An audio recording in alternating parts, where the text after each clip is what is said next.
y encubierto. Y este es el tema que yo quería introducir en la conversación con vos. ¿Qué pasó? ¿Por qué? Caminaron juntos las ciudades. ¿Te acordás cuando entró Milei en política, que lo hizo con Esper y después se pelearon? Sí. Yo sé por qué fue la pelea. ¿Por qué se pelearon? Pero bueno, porque Esper recibió un encargo de parte del PRO o de un sector del PRO para sacarlo de la política Milei. Un ofrecimiento importante de plata, confirmado varias veces públicamente por Milei, una suma de $300.000 para decir, tomá esto, llévatelo y no jodas en política. Pues muchos tenían miedo que fuese una sorpresa electoral y que no se pudiese contener su avance en la candidatura, como finalmente sucedió. Aunque el gobierno sea malo, muy malo el de Milei ahora, pero bueno, esto es lo que pasó. Esa separación de Esper con Milei se da al inicio del 2021 y están separados, o sea, están peleados políticamente hasta que asume Milei. Y Milei ahí lo llama a Esper y le dice, vos tenés que conducir la Comisión de Hacienda de la Cámara de Diputados. La pregunta es, y se lo hace toda la militancia libertaria, ¿por qué pasó eso? Y vos haces una recopilación de los posteos, por ejemplo, de importantes personajes como Agustín Romo, Lilia Lemoyne, que vos sabés que son prácticamente voceros oficiales del gobierno, pero revisás lo que ellos decían en el 2023 avanzado, todas críticas contra Esper como un máximo enemigo de ellos, y sin embargo después viene Milei y arregla, ¿no? Y bueno, ahora digo, pobre Milei o pobre la Libertad Avanza, mirá el tipo que han traído para una lista y el problema que les causa, porque es el cabeza de la provincia de Buenos Aires. Sí, bueno, pero nada de pobre Milei, Carlos, porque Milei encubre a todos, la verdad. La pregunta es ¿por qué? ¿Y por qué? Habría que preguntarse ¿por qué? Bueno, ¿por qué fue la reconciliación? La reconciliación política de Milei y Esper. ¿Qué es lo que hay de fondo? Yo no lo sé, es una pregunta que mando al aire, ¿no? Pero yo no sé, a mí hay que ver cuánto pega electoralmente esto.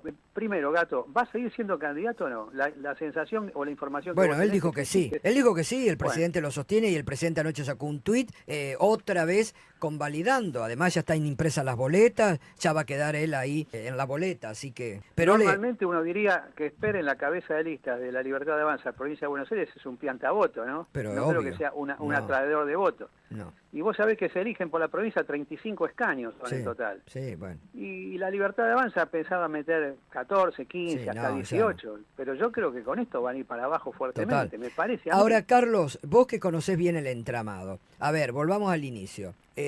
Vos decís que después Milei lo ha dicho públicamente, que le ofrecieron $300.000, digo. ¿Todo de dónde sacan esa guita? Bueno, eso ya, el origen de esto sería el PRO. La preocupación del PRO por el ascenso de Milei allá por el año 2020. Más lo llamaban cisne negro. Viste que es un término que se usa en las finanzas para decir algo que no estaba previsto. Y bueno, pero en realidad fue así, porque la idea hasta del peronismo, ¿cuál era? Yo tengo que crear o tengo que avalar o apoyar una candidatura de un tercero para que le quite votos a Juntos por el Cambio y así puedo ganar. El tema es que le dieron tanta manija que finalmente ganó, ¿no? Ahora, después el gobierno ha sido para mí un desastre. Sí, bueno, cada día peor. Cada día es peor, obvio. Ahora vamos a hablar de eso. Ahora, volviendo a todo esto, vos tenés un presidente que está acusado, imputado en la causa Libra, por promover una estafa. Después lo tenés a Españolo, amigo íntimo del presidente, y de José Luis Esper, qué casualidad, que denuncia el entramado de corrupción. Ahora tenés a dos en la Cámara de Diputados ligados al narcotráfico y el presidente los defiende. La causa de fentanilo, digo, es un gobierno y es un presidente que encubre todos los hechos de corrupción que están saliendo a la luz. Bueno, y hay otra cosa, vos fijate que ellos han raliado a toda la militancia de base, militancia bien intencionada, genuina, de esos pibes que vos conocés que no están por la plata, la verdad que están por una idea, pero parece que para quedarse en ese movimiento hay que traerle negocios a Karina Milei o hay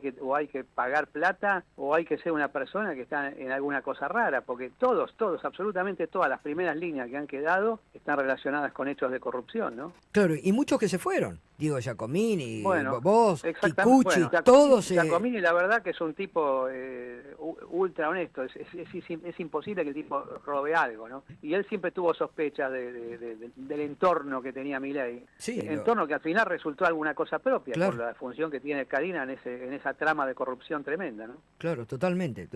Y algún día, Gato, porque hemos hablado de los casos más resonantes, pero yo considero que la política económica que han ensayado ellos en sí misma es la corrupción máxima, y en montos son infinitamente mayores que cualquiera de estas cosas. Si vos tenés durante 2 años seguidos un ministro de Economía que fija artificialmente un tipo de cambio a la baja, o sea, el dólar peso, y viene el gobierno y dice yo te pago una tasa de interés para que vos tengas pesos y no tengas dólares, de forma tal que yo te garantizo a vos que vas a ganar en dólares 50% anual. sufragado todo con fondos públicos y a costa de un endeudamiento que termina pagando el pueblo. Yo reputo a esto directamente, es la corrupción máxima, que además es una política económica que vos sabés, lo hablamos varias veces, que se hizo con Videla y Martínez de Oz, cayó en desgracia Alfonsín durante el último año, hizo lo mismo, después lo hizo Macri, y ahora que Milei tenía que hacer una cosa distinta, hacen otra vez esta repetición de política económica, que cada tanto se funde y van a pedir créditos extraordinarios al exterior. Entonces, en lugar de desendeudar el país, cada vez más endeudado pero para mal. Total. No endeudado para obra pública, endeudado para mantener la bicicleta financiera que beneficia a 50 tipos en la sociedad, o a 150, pero que va en contra del país. ¿Y cómo se puede hacer una cosa así? Yo creo que alguna vez esta política económica, este tipo de política económica, que te aclaro, yo soy liberal, esto es antiliberal, va a tener que ser juzgado. No puede ser que pase una cosa. Estamos hablando de cientos de miles de millones de dólares, no $200.000, no lo de Libra, que fue, no sé, 107 millones, que lo mismo es un escándalo. Tremendo, sí. Maslatón, Ariel Sac lo saluda, buen día. ¿Cómo andás? Volviendo al tema de Spert y del financiamiento de su campaña, a partir de toda esta historia empiezan a aparecer voces que dicen yo aporté a la campaña de Spert y ese aporte nunca fue registrado. ¿Usted conoce más casos de personas que hubieran aportado a la campaña y que ese aporte no hubiera sido registrado? No conozco, pero digamos, acá hay que decir qué es lo que pasa con el financiamiento de los partidos políticos. Digamos, en este momento lo que se controla es lo que entra por el Estado y cómo se gasta lo que el Estado da, y algún aporte que se quiera figurar, pero la verdad te digo, 98% es Barrani, todos los aportes son Barrani. Es más, yo me anoto en esa lista porque le di $5.000 a Esper en el año 2019. Un poco lo hice por una compensación, porque había sucedido un hecho muy complicado. Me llama Esper allá julio del 2019 y me dice, necesito mujeres para la lista. Y yo no tengo, le digo, tu esposa puede ser Mariquita del Vecchio, es el nombre de ella, puede ser candidata. ¿A qué quiere que sea candidata? A senadora suplente. Le digo, bueno, hablale, que eso es un cargo simbólico que no entra. Entonces la llaman a Mariquita, va a firmar en la oficina y dice, no, firmate para jefa de gobierno de la ciudad. Después yo, cuando viene con eso, le digo, pero escúchame, yo creo que tenés incompatibilidad porque ella es funcionaria del Poder Judicial, del Consejo de la Magistratura de la ciudad. Bueno, entonces tuvo que renunciar, renunció y la lista se quedó sin candidato porque lo hicieron sobre la hora. Lo llamo a Esper, le digo, esto es un disparate, Esper, eso, ¿cómo le haces firmar para una cosa que no tiene nada que ver con lo que habíamos hablado? Entonces, bueno, voy a tu oficina y ahí le llevé simbólicamente una donación de $5.000. Ahora, lo que yo después pude ver, que la mayor parte de la recaudación, para no decir todo, no la usó Esper en la campaña. Este es el tema interesante. ¿Y dónde la usó? No, se la guardó él. Y además, bueno, ahí habría que ver porque lo interesante, esto es muy importante lo que contás, Carlos, porque en los aportes de campaña que están rechazados por la justicia electoral, la contabilidad de la campaña de Esper, no figuran aportes privados. 0 aportes privados. El tuyo era un aporte privado. Sí. Te Es decir, los $5.000 no parece que no están ahí integrados a la contabilidad. No está, por supuesto, pero además que yo lo mío fue como digamos, dado que hubo un cortocircuito entre nosotros y que se cayó la lista, un malentendido, lo que sea, o una irresponsabilidad tuya, para mí, bueno, te tiro esto para, no sé, como una especie de compensación moral. Ahora, pero... ¿y vos tenías buena relación con Esper en esos momentos? No mucha, no. Porque no hablan bien de los que lo han conocido, los que han estado con él, ¿no?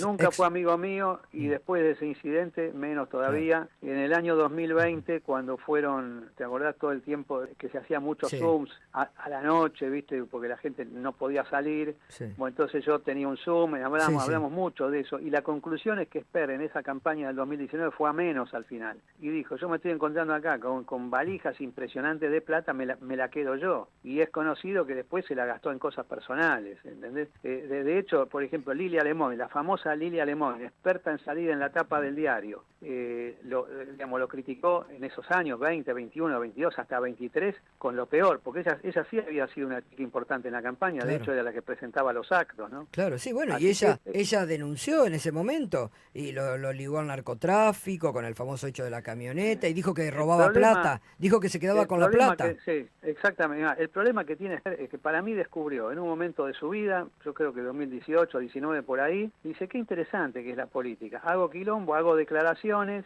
me llaman para ser candidato, o se arma un grupo para que yo sea candidato y junto plata. Este es el esquema. Esper no tiene interés en la política, ni en el gobierno, ni en programas ideológicos, es decir, simplemente simplemente lo ve como un negocio, ¿no? Claro, Y ha total. sido muy soberbio porque el problema, esto, viste, hay una frase que dice, el invento siempre revienta al inventor. Él se presentó como un tipo ético y moral y siempre denuncia la corrupción del kirchnerismo y de todo el sistema, igual que Milei. Y el problema que, ya lo dijo Menem hace muchos años, los que más hablan en términos morales de la política son después los que más sucios están, ¿no? Sí, sí, está Me claro. parece que ahora saltó la realidad sobre lo que es José Luis Espert, José Sí. Luis Calaca Espert, Calaca Roja Espert. Caraca Roja. En esto estamos. Vamos a ver qué pasa con la Bueno. lista de candidatos, ¿no? Sí. Yo creo, para mí es inmodificable ya, pero creo que es muy interesante saber si va a estar en la boleta o no. Bueno, la boleta va a estar, porque no pueden ya cambiarla. Así que la cara de él Bueno, y vamos a ver si sacan 8 o 9 diputados entonces, ¿no? sí, Estamos sí. hablando de 23, 25%. Yo no creo que pueda pasar de eso, pero veremos. Es verdad. Bueno, Carlos, como siempre, muy interesante hablar con vos. Un abrazo, ¿eh? Muchas gracias, nos vemos. Chao, suerte. gracias, abrazo. Bueno,